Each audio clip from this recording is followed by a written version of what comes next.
Life seemed perfectly ordinary with my husband, Ryan. Our evening routine, his light snoring, our shared love for board games on Sunday afternoons. But it all changed one night when I caught him taking late-night calls with a woman named Clara. He assured me she's just a friend, but my gut told me otherwise. As I delved deeper, I uncovered debts, poker games, a formidable Russian named Voronov, and a web of deceit. From high-stakes poker tables to the dark underbelly of the gambling world, join me on this roller coaster journey of betrayal, revenge, and the lengths one will go to save what's dear to them. Every marriage has its secrets, but nothing prepared me for this. My name is Amanda, and this is my unusual story. It was a mild Thursday evening.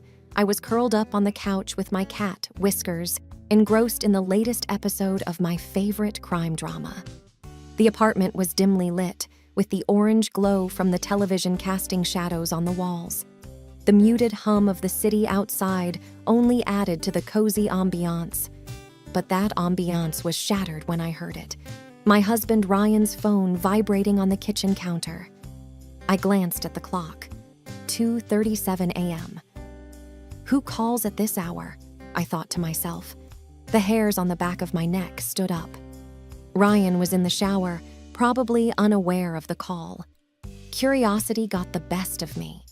I walked over, and the screen displayed unknown caller. I ignored it and went back to the couch, but the nagging feeling persisted. Over the next few weeks, these late-night calls became more frequent. Each time, Ryan would glance at his phone, his face unreadable, and step out of the room to take the call. Every time I asked who it was, he'd say, "Oh, just an old friend catching up." But there was something off about his demeanor.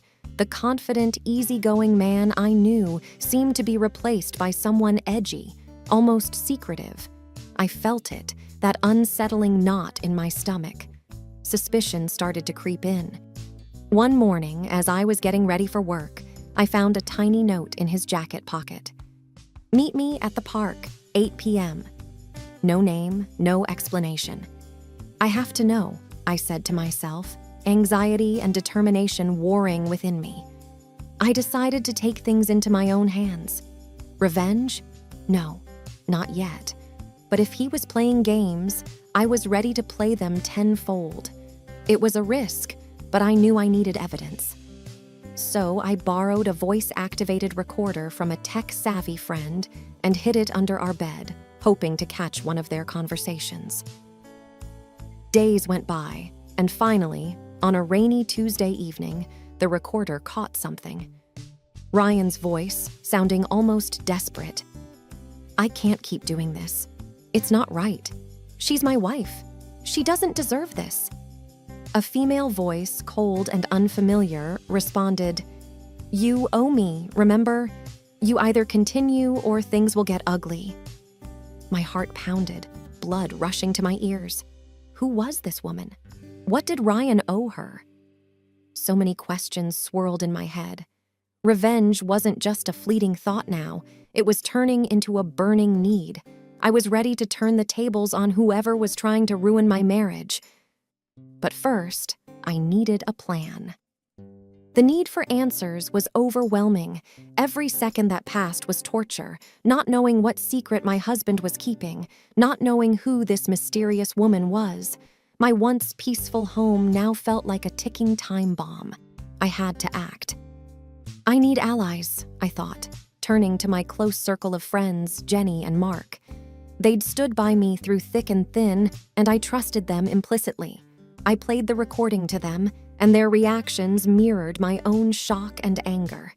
Jenny, ever the planner, said with a steely look, "We're going to find out who this woman is and what she wants." Mark, the tech guru of our trio, suggested we trace the unknown calls. A few clicks and codes later, we had a lead. The calls originated from a tiny coffee shop downtown, known for its quiet corners and private booths.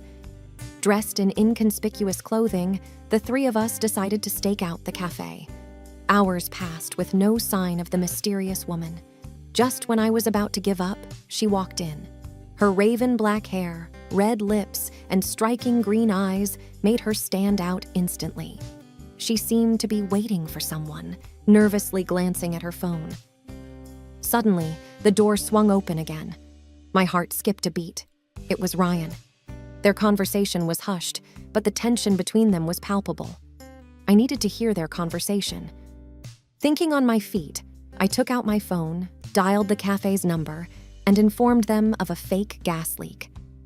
Panic ensued, and everyone evacuated, including Ryan and the mystery woman.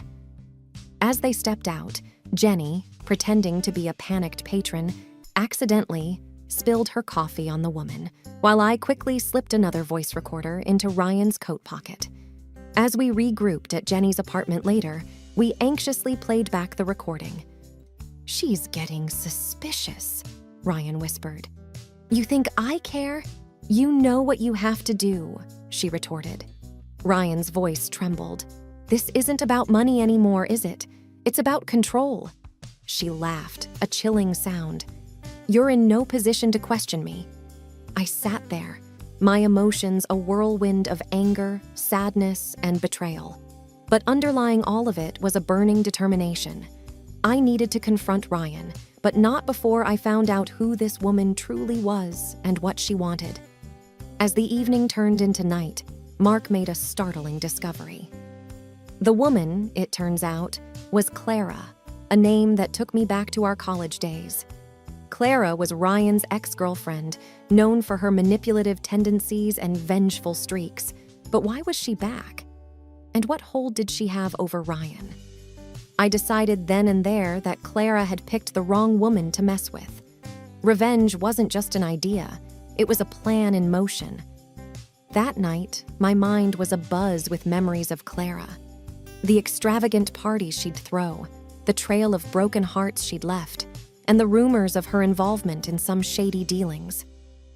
"I thought she'd disappeared from our lives for good," I mused aloud. Jenny squeezed my hand. "We'll get through this, no matter what she's planning." The next morning, we were back at the coffee shop. Our mission: to uncover Clara's current life. Mark, with his penchant for all things tech, had hacked into Clara's social media accounts.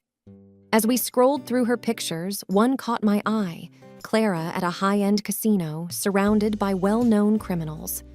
"That's it," Mark whispered, pointing to a man beside Clara. "That's Dmitry Voronov, one of the most feared mobsters in the city."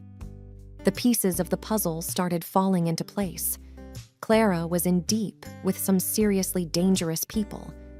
But how did Ryan fit into all of this? My determination to find answers took us to the casino. It was opulent, with gold trimmings, chandeliers, and an atmosphere charged with anticipation. Clara was there, seated at a high-stakes poker table with Voronov. I'd come prepared. With a wig and a change of clothes, I was unrecognizable. Taking a deep breath, I approached the poker table and asked for a game. To my surprise, Clara didn't recognize me. As the game progressed, I could feel Clara's frustration rising. I was winning, and she didn't like it. Taking a gamble, I leaned in and whispered, "You might be used to having control, but not tonight." Clara's eyes widened, but before she could react, I pulled out an envelope. It contained photos of her with Voronov, evidence of their illicit dealings. "What do you want?" she hissed. "I want you to leave my husband alone," I stated. She scoffed. "You think this is about Ryan? This is bigger than your little love story." I had her attention now. "Tell me everything, or these go to the police." She sighed, defeated. "Fine. Ryan owes me. Years ago, I helped him out financially, and now I need him to pay up. Voronov is my insurance. But trust me, once I get what I want, Ryan will be free." I was taken aback. This was about money? "How much does he owe you?" $50,000, she replied. Mark, who had been listening in, interjected, "Looks like you're having a bad night, Clara. What if we strike a deal?" And just like that, we had a plan.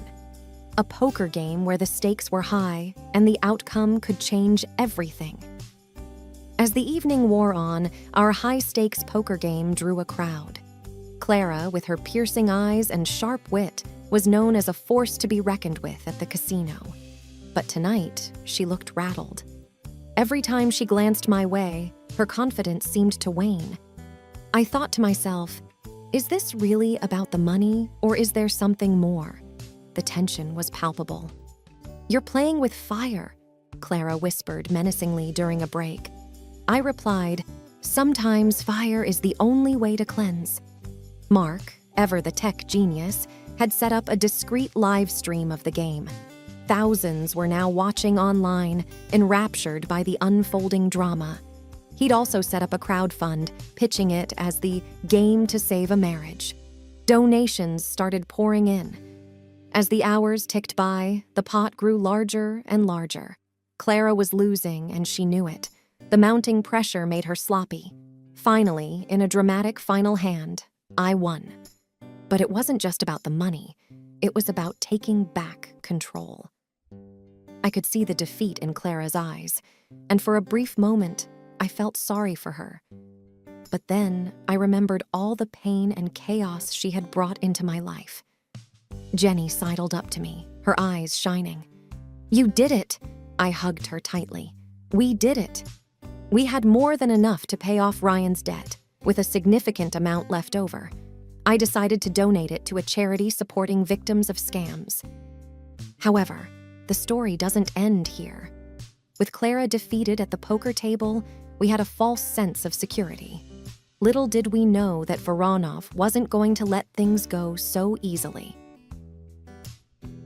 2 days later, as I was leaving work, a black car pulled up beside me. The window rolled down, revealing Voronov's cold, steely eyes.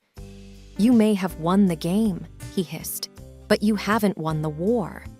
Chills ran down my spine. I had no doubt he was serious. "I suggest you pay back every penny," he continued, "or your dear husband will pay the price." I was stunned. This had gone far beyond a simple debt. It was personal, and Voronov was out for revenge. That night, my mind raced as I considered our options.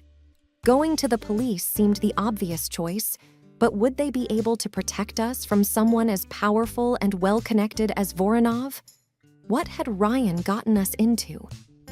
As I lay in bed, a plan began to form. If we were going to get out of this, we needed to be strategic and use the element of surprise. "I have an idea," I said to myself, a glint of determination in my eyes. The memories of Ryan's pleading eyes when I found him bound and gagged in that dingy basement played on a loop in my mind. I was running on pure adrenaline as Clara and I made our way to the high-stakes poker table. Voronov's goons kept a close eye on us, ensuring we didn't try to flee or pull a fast one. The room was smoke-filled, and an underlying tension hung thick in the air. Old men with sharp eyes and younger ones with even sharper suits surrounded the table. The chandelier overhead cast shadows that made it seem like we were all part of some grotesque painting. "She's just a friend," Ryan's words echoed in my mind. It seemed surreal that all this chaos stemmed from a woman who was supposedly just a friend. "Welcome to the table, Mrs. Ryan," sneered Voronov, wearing an obnoxious gold suit that screamed mobster. The stakes? Enough money to clear Ryan's debts and my husband's life. Clara, who had grown up in underground poker circuits, had taught me a thing or two over the past few days. But nothing can truly prepare you for a game where your husband's life is on the line. Chips were tossed, cards were dealt, eyes darted. "You got this," I whispered to myself, trying to calm my racing heart. 2 hours felt like 2 lifetimes. Bluffs were called, hands were lost, and the pile of chips in front of me slowly but surely began to grow. With every hand won, Voronov's smile faded just a smidge, replaced by a mounting fury. Clara sent me silent nods of encouragement from the sidelines. The final hand arrived. I had a pair of queens. Betting went around the table. Voronov raised the stakes, trying to intimidate me into folding, but I saw the briefest flash of doubt in his eyes. He was bluffing. I pushed all my chips to the center of the table. All in. The room was silent. Voronov sneered. "You think you can beat me with a mere pair of queens?" He laid out his cards, a pair of tens. The room erupted in gasps and mumbled conversations. The stack of money in the middle of the table was pushed towards me. Voronov, furious and embarrassed, stormed out with a trail of goons behind him. Clara and I rushed back to the basement. With the debts cleared, Ryan was released, albeit with a few bruises. As we drove back home, the weight of what had transpired began to sink in. Ryan sobbed, apologizing for the mess he had dragged us into. And Clara, the mysterious woman who was supposedly just a friend, turned out to be his savior and mine. It was she who had tipped off Ryan about Voronov's tricks at poker, leading to his debt in the first place. It was a ploy to get back at Voronov for a personal vendetta. But she hadn't anticipated things to escalate this far. Ryan and I needed time to rebuild, to find trust again. And while Clara's actions had indirectly put us in danger, she was also the reason we got out of it. We parted on amicable terms, with her heading back to the poker circuit, hoping to use the winnings to bring down more corrupt players like Voronov. Life slowly returned to its mundane rhythm, but with a newfound appreciation for the ordinary moments. Late-night calls were replaced by late-night cuddles, and I couldn't have been happier. The end of this chapter, however, was just the beginning of another. Ryan and I started attending therapy, both as a couple and individually. We opened a small cafe using the winnings as seed money, naming it Clara's, as a nod to the woman who changed our lives in more ways than one. As for Voronov, rumors say he left the country, his reputation tarnished, but every so often I can't help but glance over my shoulder, just in case. After all, in a game of high stakes, you can never be too careful.